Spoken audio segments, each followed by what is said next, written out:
Now she's ready, Chen said. Towers cleared you for takeoff. Runway 09. And Vasquez? Yeah? Don't try to fly her like a normal fighter. She won't let you. I taxied to the runway, getting my first taste of how the 47 handled on the ground. She was heavier than she looked, but responsive in unexpected ways.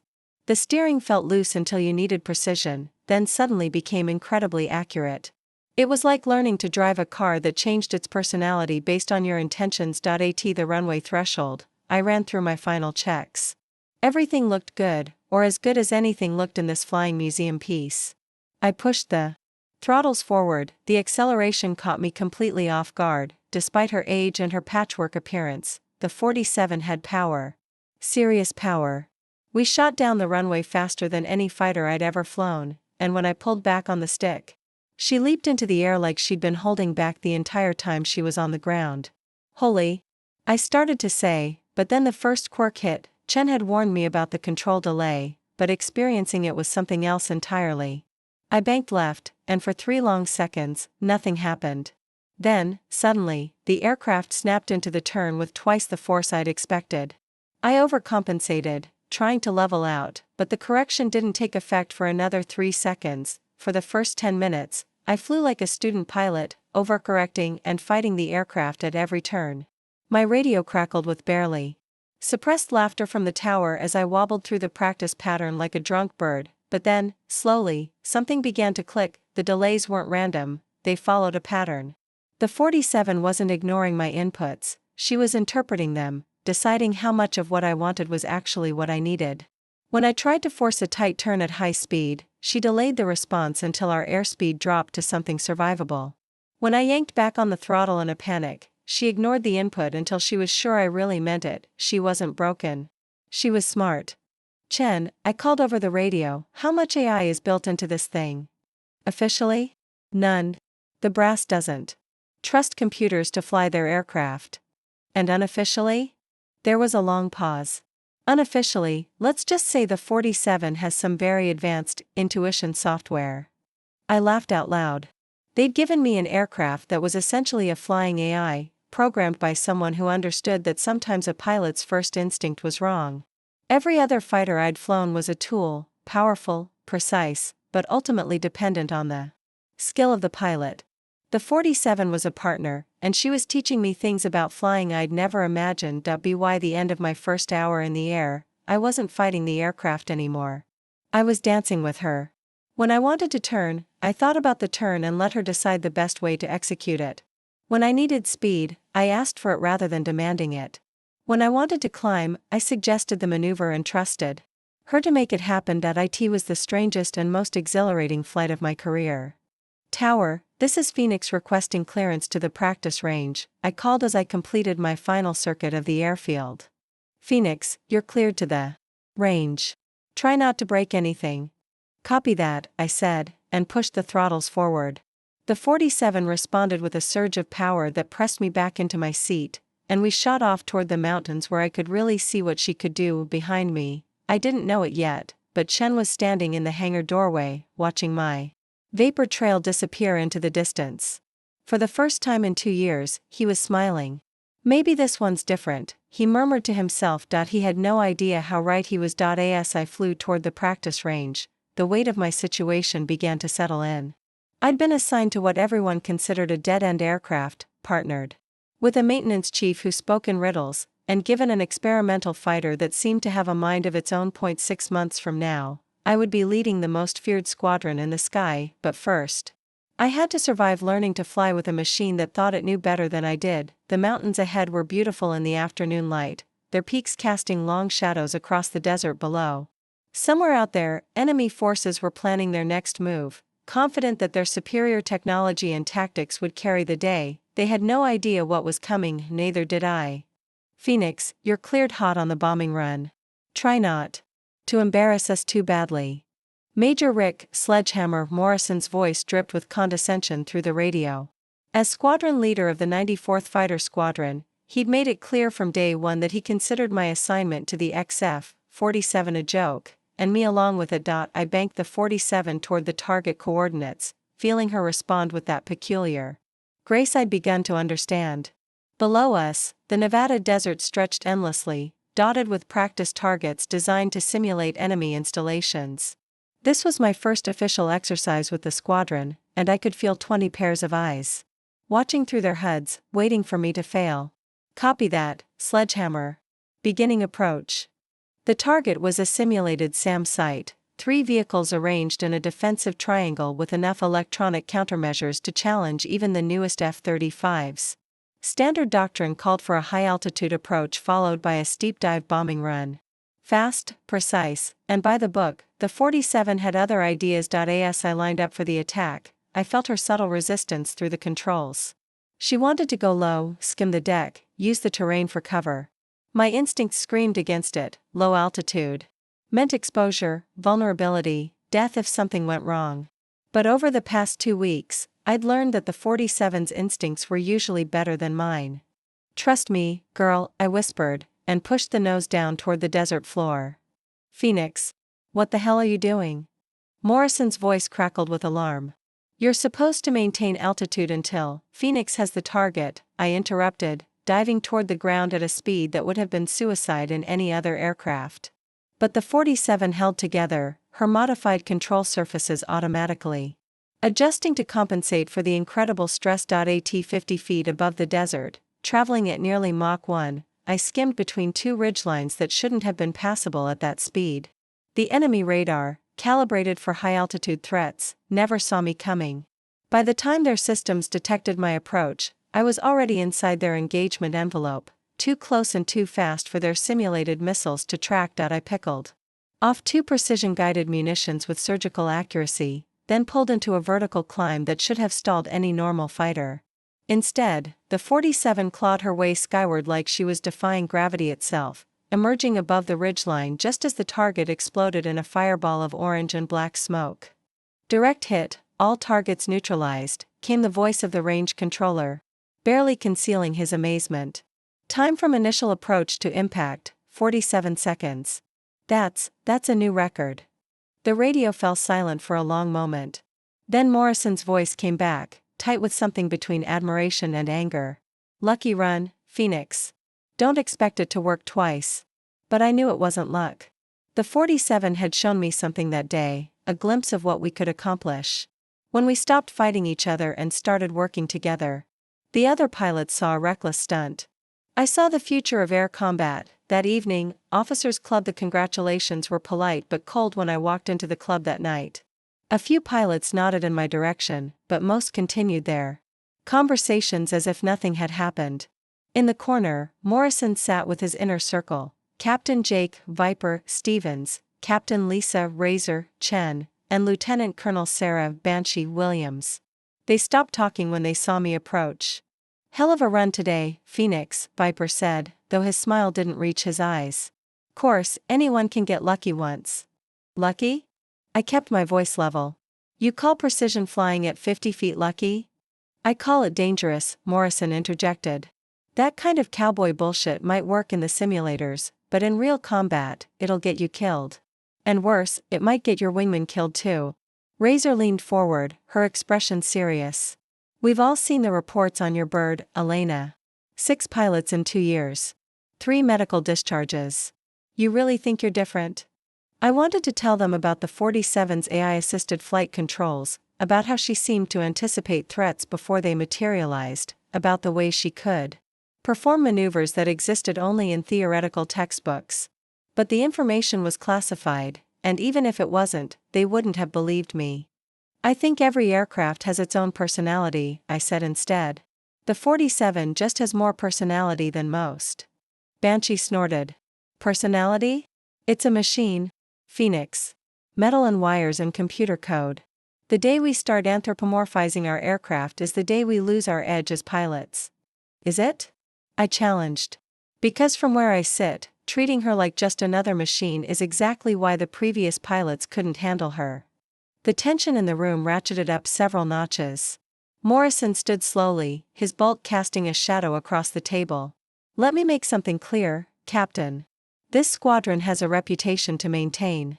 We're the best of the best, and we got that way by following established procedures and proven tactics. We don't have room for hotshots who think they know better. than decades of combat experience.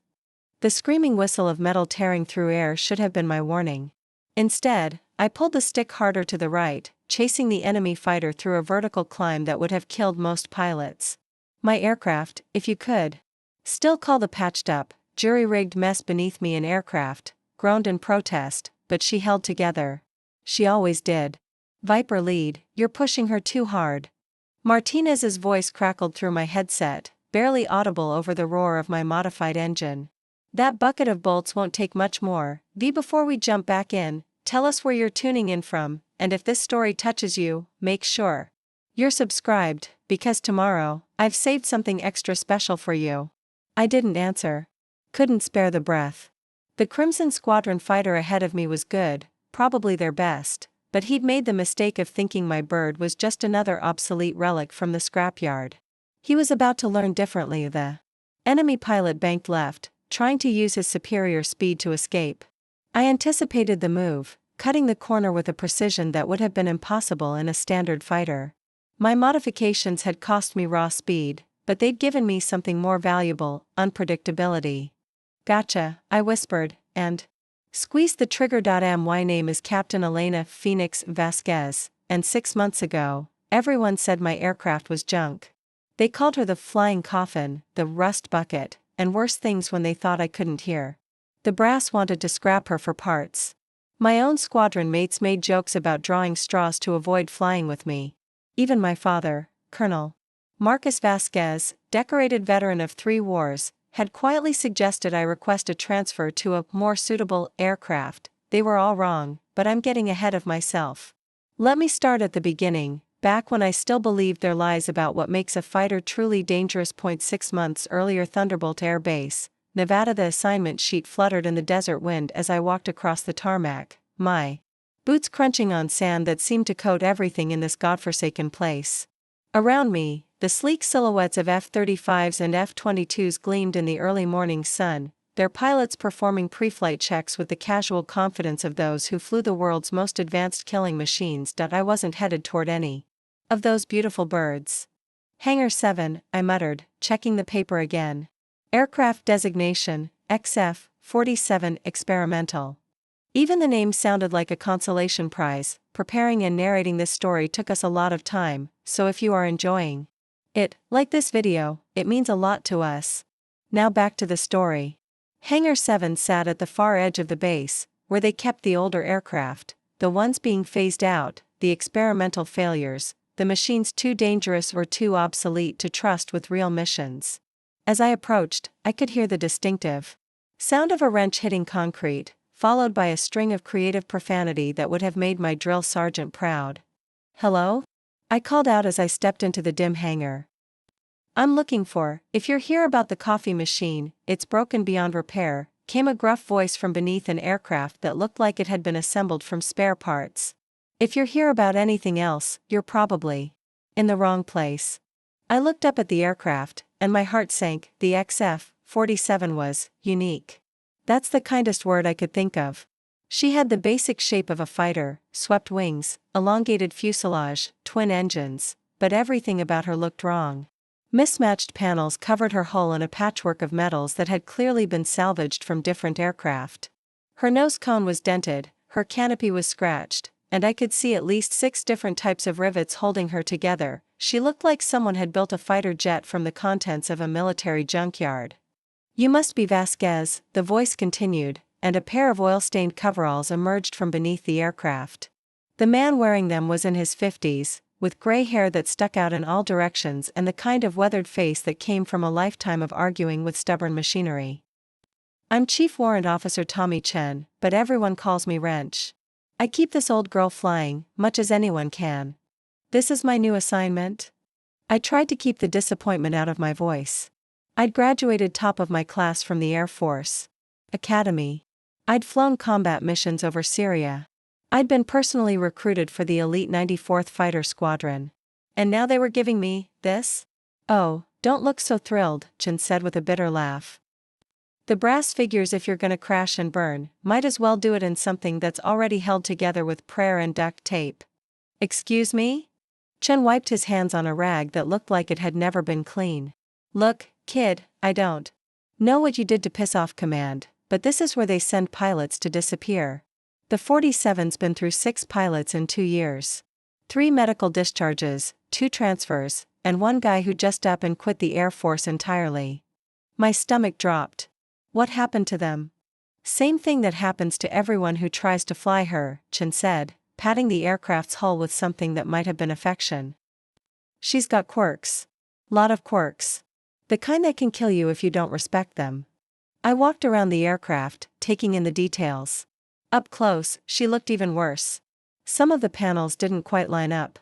The paint job was at least 3 different colors, none of them regulation. One of the wing tips had clearly been replaced with a part from a completely different type of aircraft.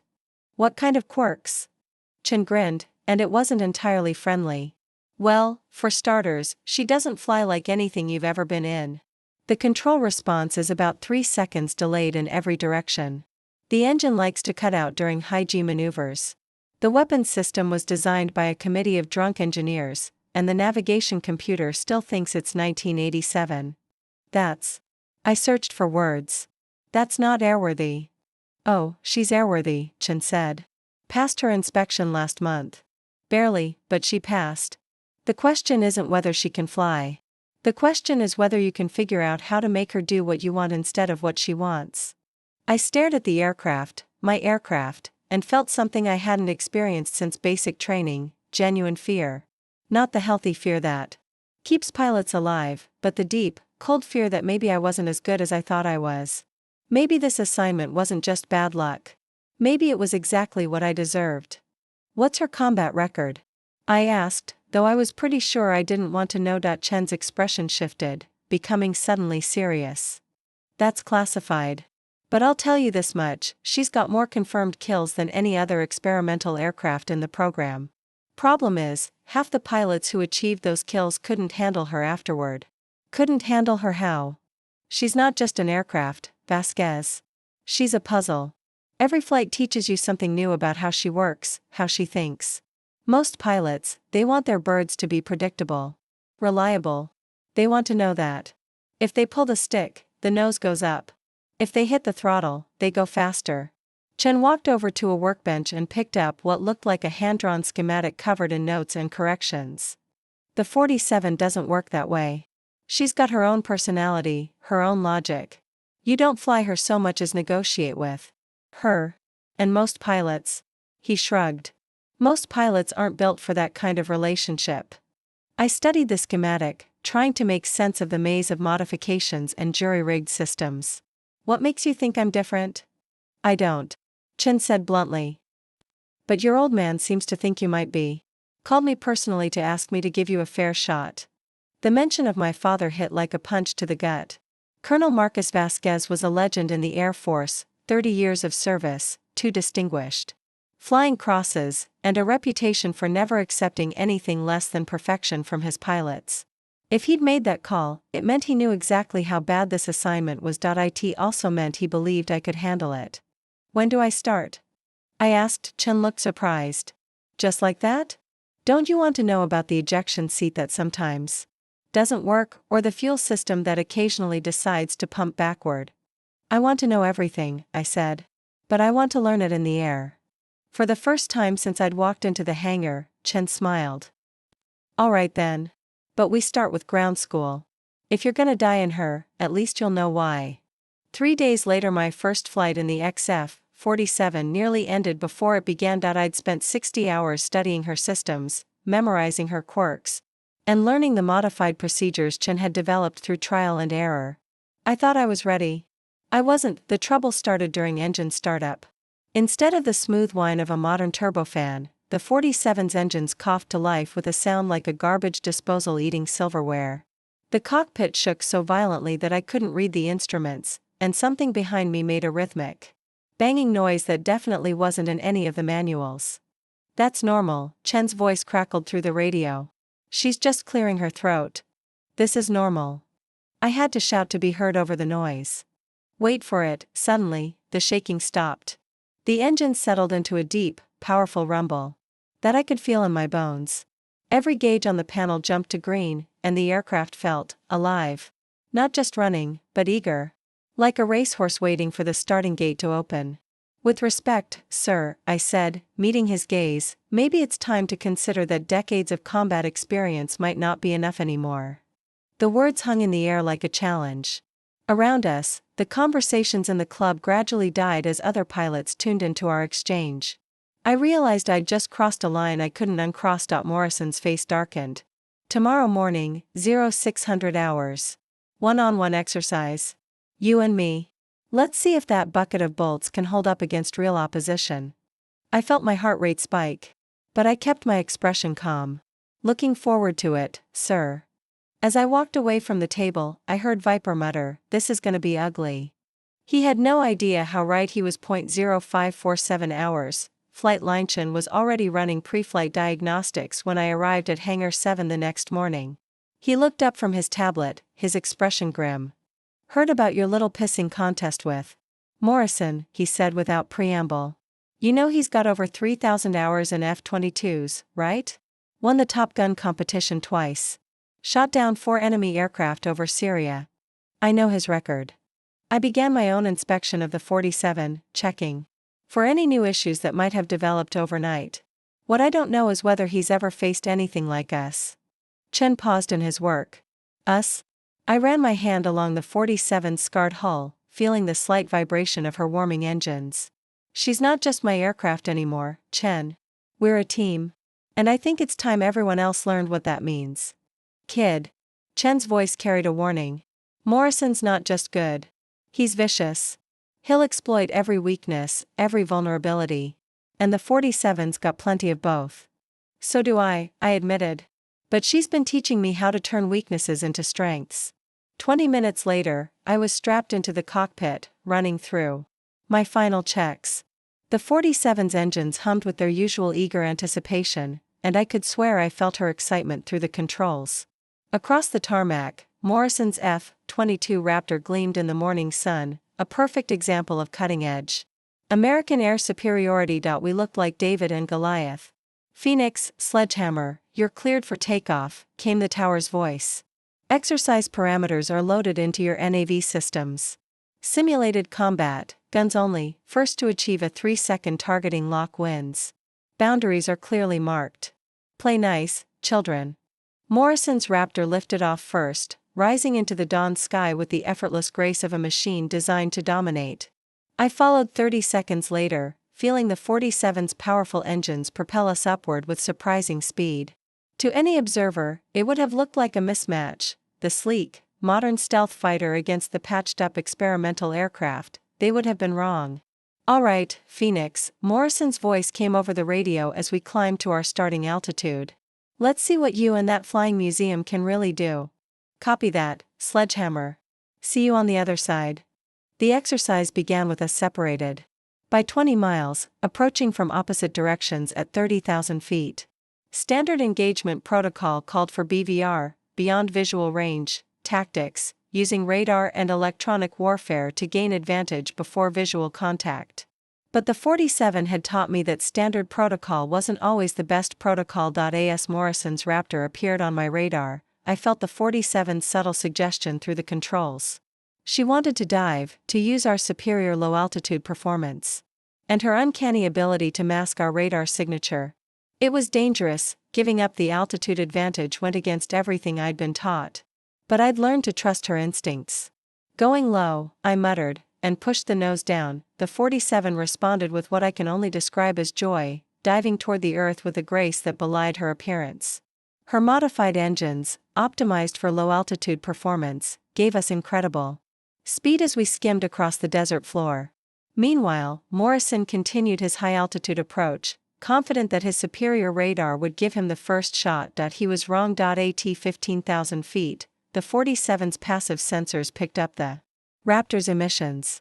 Her AI-assisted targeting system, modified with algorithms that were officially non-existent, began calculating intercept courses with inhuman precision. But instead of climbing to meet Morrison head-on, she suggested something that made my blood run cold. A vertical intercept. "You want to go straight up?" I asked, knowing she couldn't answer but somehow certain she understood. "That's insane. He'll see us coming from miles away." But even as I protested, I could feel the logic of her plan. Morrison expected me to fight conventionally, to use established tactics and predictable maneuvers. He prepared for the 47's known quirks, the control delay, the engine problems, the obsolete weapons systems. He hadn't prepared for what she'd become under my guidance. At 2 miles from the target coordinates, I pulled back on the stick and went vertical. The 47 shot skyward like a rocket, her engine screaming with power that should have been impossible for an aircraft her age. G-forces that would have blacked out most pilots were compensated by her modified control systems, keeping me conscious and alert as we climbed at an angle that defied physics. Morrison's voice crackled over the radio, tight with surprise. "What the hell, Phoenix, where are you?" By the time his radar found us, we were already above him, diving down out of the sun with our weapons systems locked and loaded. The 47's targeting computer, working in perfect harmony with my instincts, painted his Raptor with a firing solution that was absolutely perfect. "Tone, tone, tone," I called, indicating a successful lock. "Sledgehammer, you're dead." The silence that followed was deafening. "Exercise terminated," came the range controller's voice. "Winner, Phoenix. Time to engagement, 4 minutes, 37 seconds. I banked away from Morrison's position, feeling the 47's satisfaction through the controls. We'd done something that morning that went beyond winning a simple exercise. We'd proven that partnership between pilot and aircraft could overcome pure technological superiority. As we headed back to base, Morrison's voice came over the radio one more time.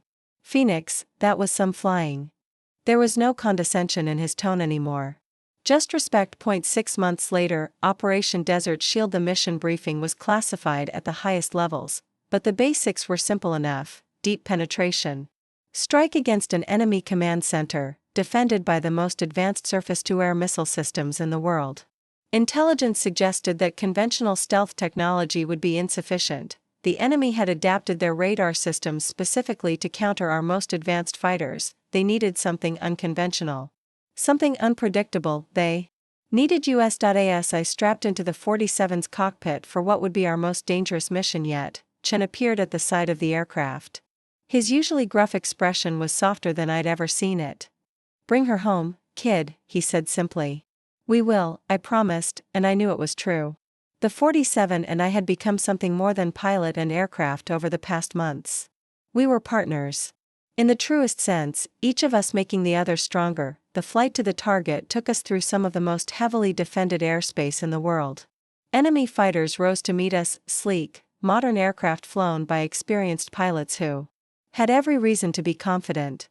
They saw a single, obsolete fighter entering their domain. They had no idea what they were facing. The battle that followed would later be classified and redacted from official records. But I can tell you this much: the 47 and I danced through that enemy formation like we were putting on an aerial ballet.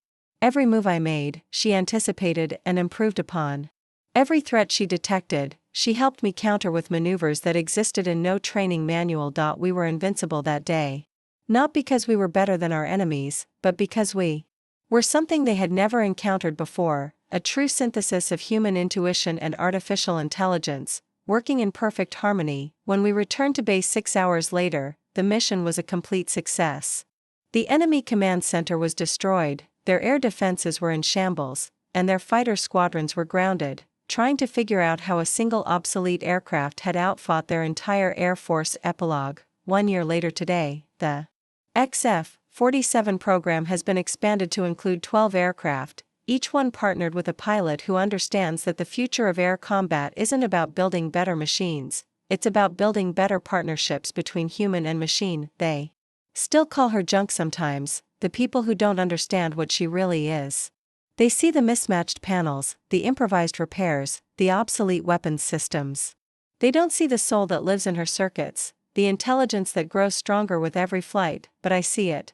And more importantly, I respect it. My name is Captain Elena Phoenix Vasquez, and I fly with an aircraft that everyone said was junk. They said she was too dangerous, too unpredictable, too broken to be effective. They were wrong about all of it, because sometimes, the most powerful weapons aren't the newest or the shiniest or the most expensive. Sometimes, they're the ones that think for themselves, that learn and adapt and grow.